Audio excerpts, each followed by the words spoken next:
बड़ी जुर्रत करके एसी चलाया। मैंने बंद कर दिया उस दिन बिल के बाद। अपने घर वालों को, अपनी बीवी को कहा मैं ये अनड्यू अफोर्ड नहीं करता, जब जायज हो जाएगा हम चला लेंगे। प्रोडक्शन हाउस बन चुके हैं प्राइवेट, वो बेटा वही करते हैं काम, खुद आप ही हो हीरो नहीं। मेरे रब का फरमान है, मेरे अल्लाह का हुक्म है, मेरा कुरान कहता है, मेरे नबी का हुक्म है, सूद से खुशहाली नहीं आ सकती। आपकी मुलाकात होती है अज़मा बुखारी साहबा से और वो कहते जी इस्तेमाल किया तो वो तो आना ही है। मैं जबर और गुंडागर्दी बर्दाश्त नहीं करता। ये कौन सा आइंस्टाइन है जो बैठ के ये आप तो कह रहे थे मुफ्त बिजली 200-300, हर पार्टी का जो लीडर था सबने कहा, मोहतरमा ने भी कहा, बिलावल साहब ने भी कहा, और भी जो अरबाब सबने कहा। इमरान खान के दौर में ठीक थी चीजें, कुछ नहीं था उसमें भी, फिजिकल इम्प्लीमेंट जबानी जमा खर्च था।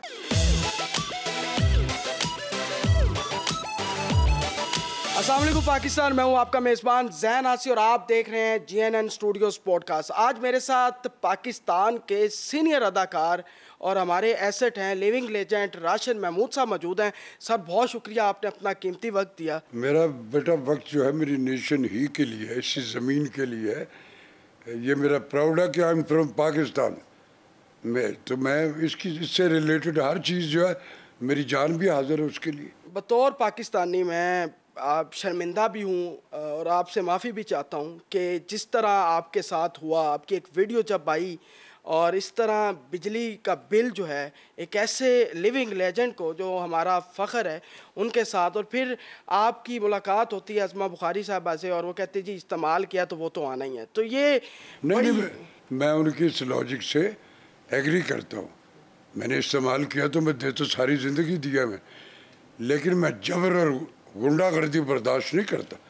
ये कौन सा आइंस्टाइन है जो बैठ के ये बनाता है ये कि इतना रेट इतना। आप तो कह रहे थे मुफ्त बिजली 200-300, हर पार्टी का जो लीडर था सबने कहा, मोहतरमा ने भी कहा, बिलावल साहब ने भी कहा, और भी जो अरबाब सब ने कहा। और मुझे तब भी पता मेरे मुल्क में पैसा ही नहीं है। पैसा तो चले गया वो सारा बाहर। सदियों से मेरा मुल्क के असर जो वो ख़त्म होते जा रहे हैं, बाहर बने हुए आपके। मेरा एहतजाज रत्ती भर ये नहीं था कि मेरे पास पैसे नहीं। मैंने बिल, ये सदमे वाला बिल पहले जमा कराया और फिर वो क्लिप पर एहतजाज। मेरा बेटे बींगे, मैं एहतजाज में ये भी कभी शामिल नहीं। मैंने ये कोई इंटरप्रटेशन नहीं था कि मैं राशिद महमूद हूँ, मुझे प्राइड ऑफ परफॉर्मेंस से लेके हर मोतबर अवार्ड मेरे पास है और मेरी ज़िंदगी रत्ती भर। मैं पाकिस्तानी तो हूँ ना। ये एहतजाज ये था, जितनी बिजली इस्तेमाल होती, जितना पानी इस्तेमाल, जितनी गैस इस्तेमाल, जितना फ़ोन, सबका वो पैसे पे करना हमारी ज़िम्मेदारी, फ़राइज़ में हम करते। अब की बार जब बिल आया तो मैंने, और फिर मैं एक बीमार आदमी हूँ, मैं अनड्यू कोई रहम और वो की इल्तिजा मैंने कभी किसी हुकूमतों से नहीं की। मेरा अल्लाह में ऊपर जो मेरी ज़िंदगी में रिक्वायर था उससे मांगा कि मालिक जो बेहतर है वो उसने मुझे दिया। कोई शिकवे गिले है ही नहीं, मैं करता ही नहीं हूँ। जो मेरे लिए बेहतर था रब दे रहे चल। लेकिन गुंडागर्दी से आप हमारा खून निचोड़ेंगे। आप तो कह रहे थे कि ये फार्म मुफ्त मिलेगा फलां। 200 रुपये तक जो यूनिट जो है उसका बिल है 3300 रुपये। 201 पे गया तो 9000, 301 पे गया तो 18000, उससे आगे गया तो 36000। ये कौन सा आइंस्टाइन है जो ये सारा कुछ ईजाद कर रहा है? नो। चले, सदमा सह लिया। मैं चूँकि बीमार था, बड़ी जुर्रत करके एसी चलाया। मैंने बंद कर दिया उस दिन बिल के बाद। अपने घर वालों को, अपनी बीवी को कहा कि भी आप बाहर पंखा ये लगा के इधर बैठो, मैं ये अनड्यू अफोर्ड नहीं करता, जब जायज़ हो जाएगा हम चला लेंगे एसी। 29,000 रुपये मेरी उस कंजम्पशन जो यूनिट है 701। एक मैंने बिल और देखा, वो भी मैंने एक मीडिया में देखा कि 800 पता नहीं कितने यूनिट 65 या कितने को अरबाब इख्तियार है मुलाजमीन में से लस्कों के, उनका बिल है 1102 रुपये। शेर मारा हुआ तनख्वाह नहीं लेता वो, काय के लिए आते हैं उसको। और आप जो अनड्यू यहाँ प्रिविलेजेस ले रहे, ये आप तो यहाँ आते हो, हम आवाम आपको वोट दे के वहाँ भेजती है कि चलो जाओ यार, जो हमारे आम आदमी के मसाइल है उसको आप हल करेंगे। आप यहाँ आके सारा टिनोर गुजार देते हो, उसने ये किया, उसने ये, और सब कोई एक इब्ने मरियम दिखा दो किसी सियासी जमात। मैं उसमें पीटीआई को भी शामिल करता हूँ। यही ना कि मेरे वो मामे और बाकी से मेरी दुश्मनी, सब पे कोई ना कोई एलिगेशन है और registered in black and white है, दुनिया में भी फ्लैश। और आप उनके बारे में बताओ आप, और रोज़ हम उसको सुन रहे हैं। हुआ करे यार, मेरे मुल्क में तो पैसा ही नहीं है, आप कैसे ये जो आप बयानात दे के हम लोगों को घेर रहे हो। आप हमारे एसेट्स हैं, लिविंग लेजेंड है। हुकूमत की जानब से कोई आपको अभी तक किसी तरह का कोई रिलीफ नहीं मिला? क्योंकि अज़मा बुखारी साहबा से आपकी मुलाकात हुई है, बेटा मुझे टीवी चैनल भी वहाँ मौजूद है, एक निजी मैं चैनल। उसी चैनल पे बात कर रहा था जब वो गुजरी, फिर वो रुकी। उन्होंने उनको आपने बताया? नहीं, मैंने कुछ नहीं बताया उनसे, बल्कि वो आई हैं तो उनके साथ सेक्रेटरी कल्चर भी थे तारड़ साहब, अल्लाह सलामत रखे, सब बहुत अच्छे, उज़मा भी बहुत अच्छी है, मेरे फैन जो, उन्होंने वहाँ भी उसका तस्करा किया। और फिर उन्होंने उनसे कहा भी कि इनका ज़रा ख्याल रखें, मेहरबानी उनकी। वो सवाल जो मेरे बिल का है, वो जो एंकर वहाँ खड़ा था उसने कहा कि ये बिल, तो उनका जवाब था कि सभी को ज़्यादा आए और निकल गए। मेरा उनसे कोई शिकायत। 701 यूनिट आपने इस्तेमाल किया और उस पे 45,000 बिल है, 16,500 की टैक्स है और 29,000 की बिजली। अरे बिजली मुझे को उधर से चांद की बिजली दे रहे हो जिसपे पैसे आते थे इतने। आसमानी बिजली का बिल भी डाल दिया होगा। अल्लाह रहम करे, मुझे तो लगता है ये जो हम सांस ले रहे हैं इस पे भी बिल लगा देंगे। लेकिन आपने ये भी कहा कि मुझे अफसोस है कि मुझे पाकिस्तान में पैदा नहीं होना चाहिए। ये हुआ ना, बड़ा ये हार्श वर्ड है। देखो बेटा, आपने जहाँ इतना मैंने इस नेशन को, आपके बाबा, उनके बाबा, ये चौथी जनरेशन है जिसकी खिदमत कर रहा हूँ मैं इस मुल्क में। और कोई ऐसा कॉन्फ्लिक्ट, अब तो मीडिया में छुप, मैंने कोई जिंदगी में ऐसा काम नहीं बंद किया। हो गई है पाकिस्तान के अंदर फिल्मों के ऊपर? अभी आपने एक फिल्म की है एक पंजाबी अदाकार के साथ, सांझा। जी सांझा पंजाब। वो कैसा एक्सपीरियंस था आपका? वो इंडिया में वहाँ नहीं गया, मैं वो तो पाकिस्तान में या वो यहाँ तो मैंने बहुत अच्छा हुआ। मैं एक फिल्म मेरी और सैयद नूर साहब की, जो नई पंजाबी फिल्म वो बना रहे हैं, ललकारा सिंह इन लाहौर, सिख कम्युनिटी की कहानी है, दादे पोते की। मैं दादा बना हूँ, शाहजी खैर फिल्म में होता हूँ, वो हमेशा मुझे बड़ा चैलेंजिंग रोल देते हैं, अल्लाह भरम रख, वो कर रहा हूँ। मेरी असल फील्ड जो है, फिल्म तो होती रहती है, फिल्में बन ही नहीं रही, तो मुझे कौन लेगा जब जिसको ज़रूरत होती है। कराची का ड्रामा जहाँ मेरे जैसे आर्टिस्ट वो मुझे बुला लेते, मैं कर। असल तो स्टेशन जो है पाकिस्तान टेलीविज़न, हमने सारी ज़िंदगी वहाँ की। सबसे पहला मेरा शाहीन, जिसने सड़कें खाली कर दी थी इस सब कॉन्टिनेंट में, 800 रुपये मुझे मिलते थे उसके एक एपिसोड के, लेकिन मुझे उस 800 में गिला नहीं था। वो जो 4 एपिसोड का 3200 मिलता था, मेरी ज़िंदगी खुशहाली में थी। हुआ अब तो करोड़ों में। हमारा काम बंद कर दिया, नया पाकिस्तान है, फिर कोरोना शुरू हो गया, तो ड्रामा तो होता ही नहीं किसी चैनल पे। और जो सरकारी चैनल जिसकी शनाख्त हम, वहाँ बिल्कुल ही बंद हो गया। अब तो प्रोडक्शन हाउस बन चुके हैं प्राइवेट, वही वो बेटा वही करते हैं काम, खुद आप ही हो हीरो जाते नहीं, अपना ही बना लेंगे, बेचने का फन उन्होंने आंदा, और फिर खुद ही देखते भी है, उसमें से अच्छे भी बनने, ऐसा नहीं सभी है। मेरी हालत भी ठीक नहीं है, लेकिन साथ जो है ना, जो फाइनेंशियल लाइफ है अदाकारों की, वो इतनी ज़्यादा डाउन क्यों हो गई? आपने तो अरूज देखा है। देखो ना बेटा, आपके पास मैंने को कभी दरख्वास्त नहीं की इस हुकूमत से या पिछली या उससे पे कि मुझे कुछ दिया है। हमारे काम जो है, जो हमारी मुझे खराद का काम आता होता तो मैं शुरू कर, मुझे पता नहीं ये भी आता कि नहीं, लेकिन अल्लाह ने सारी, आप प्लान भी रखा होता है, असासाजात बनते हैं। सुन लो मैं बताता हूँ। नहीं बेटा, मेरे असासाजात, मेरे बच्चे मैंने पढ़ाया लिखाया, उनको ग्रूम किया, और मैं अपने वालिद में बड़े नामवर बच्चे क्या करते हैं सर आपके? मेरा बच्चा एक ब्रांड कंसर्न है वहाँ, बेटी मेरी अपने घर में हाउस वाइफ है, और एक मेरा बेटा बड़ा शार्प और बड़ा डिग्रियों से, मेडलों से उसने किया था।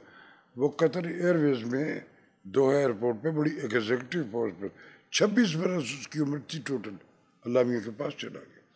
तो मैं फैक्ट्स बिलीवर हूँ बेटा, मैं फैक्ट्स बिलीवर।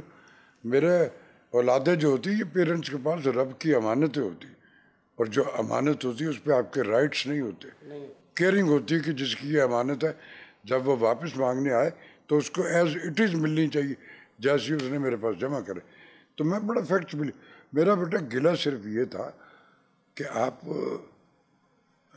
मुल्क मेरा लगा था, अब फिर आप IMF जो मेरे रब के फरमान थे उससे डिनाइल है, और IMF जो है उस पर बिलीव और ईमान उस पर हम रखे हुए। मेरे रब का फरमान है, मेरे अल्लाह का हुक्म है, मेरा कुरान कहता है, मेरे नबी का हुक्म है, सूद से खुशहाली नहीं आ सकती है। नहीं आ सकती। आप सूद पे सूद लिए चले जा रहे, कर्जे बढ़ते चले जा, आते ऐश करते। आप अपनी जायदादें ले आओ ना यहाँ इस मुल्क में, सारे इतने, मैं सबको कह रहा हूँ, मल्टी बिलियनर्स हैं आप, और सारे पाकिस्तान की खिदमत है, अपना सारा कुछ लूट के हमारा सारा मुल्क आप हो जाती है, कोताही गलतियाँ हो जाती। खुशहाली आप 100 साल तक लगे रहे इस निज़ाम में नहीं है। उसका सिर्फ क्या हाल, मुझे सवाल में क्या हाल मैं बताता हूँ। आप सब कलमा को हो ना, हमारे सरबाब और बाबे अख्तियार जो सब मुस्लिम, उनके भी बिलीव जो मेरे हैं, ये सूद के निज़ाम से आप तो बढ़ाते चले जा रहे। मेरा पैदा होने वाला बच्चा लाखों रुपए का कर्जदार है। आप अपने सारे कोताहियाँ हो गई, चलो किसी भी शक्ल में हुई, कैसे हुई, आप अपने सारा कुछ किसी भी दिन रब मरियम नवाज साहबा से कोई मुतालबा है? आपके एज के और भी अदाकार हैं जो मुश्किलात का सामने, आप मेरा कोई मुतालबा नहीं बेटा, किसी से बेहतरी होनी चाहिए अदाकारों के लिए। नहीं, अदाकारों की पाकिस्तानी की बेहतरी होनी चाहिए। अदाकार को मुंह से आग निकालते जिस तरह लोग कर रहे हैं, हमारी भी वो ड्यूटी है, हमारी शनाख्त इसमें। मेरा सिर्फ एक मुतालबा और सबसे है कि खुदा के वास्ते इस मिल्क को हमेशा मिस यूज़ किया गया अपने इख्तियार में।